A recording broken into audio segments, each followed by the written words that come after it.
is a good posture? Create a new habit, create new you this year. To visualize that your pelvis is a bowl with the water or soup, and then see if you can pin your belly button to the spine. And with both hands, you know you're not spilling the water. And as you exhale, draw your rib cage down and in. So the floating ribs pull down like a curtain, connecting your rib cage to your pelvis. So again, instead of this,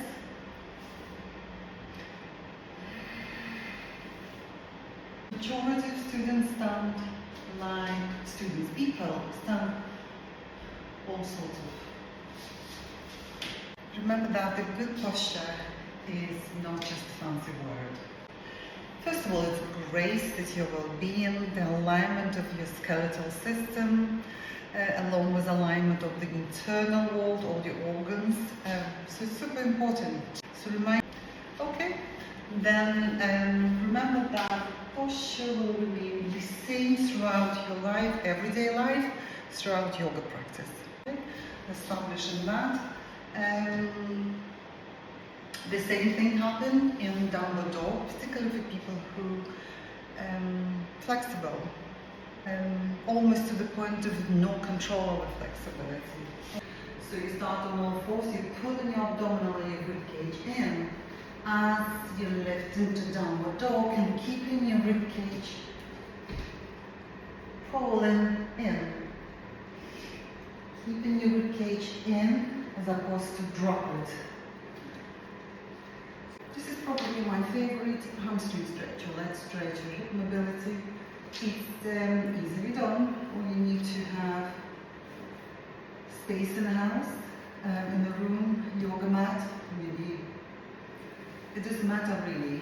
It's a will, isn't it? Belt, you can have a dressing gown on. And really, if you think about your well-being and your posture, I think it's time for you to get the belt, get the blocks, get the yoga mat, and get yourself booked for the class. Pull the knees towards each other. Press. Bring your legs towards your face if you can. Some of you will be able to do that, some of you not. So make your peace with it. And then you will release one leg to the floor. Keep it straight. As you hold in the belt in one hand. And the most important thing here is your core.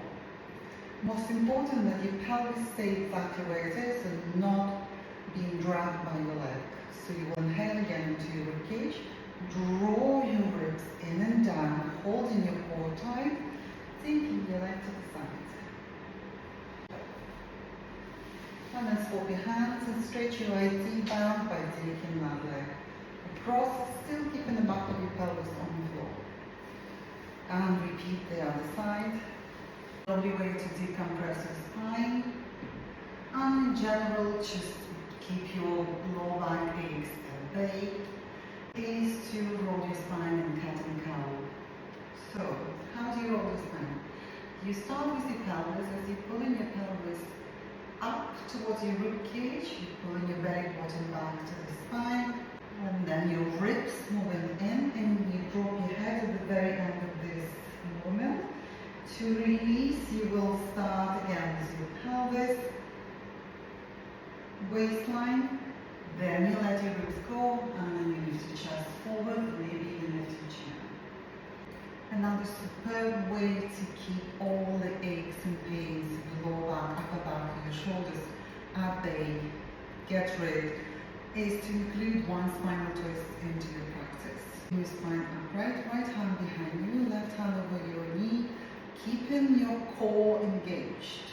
So again, you inhale into your breastbone, pulling your ribcage in and hold.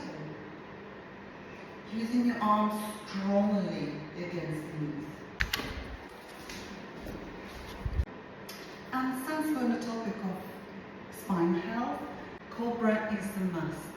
So if you already know that your spine is really tight and there's no way you can do any kind of back bends, you start with your lying on your front with your elbows under your shoulders.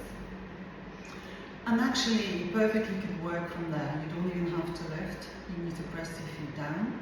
Press your pubic bone down, pulling your abdominal in, engage your glutes and project your chest forward. From there, if you feel like you've got the freedom in your spine to lift a bit higher, you press the hands down, make your arms straight, pulling your abdominal in, squeezing your glutes. And take a few breathing cycles there and then descend. Remember to maintain grace of Cobra.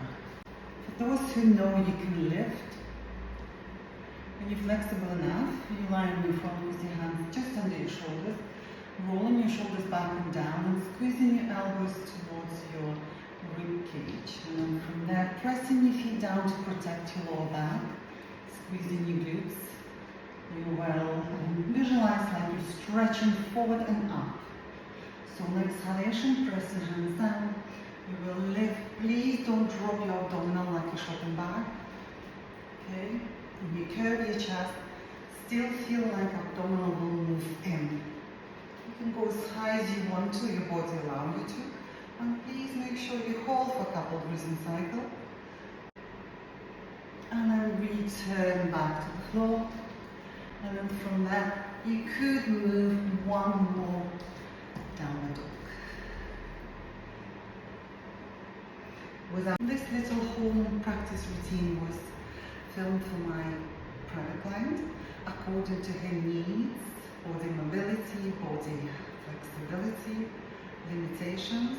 I'm sure she doesn't mind me to share this video with you, but if you have any questions, any concerns, contact me directly and I will be able to help you one way or another.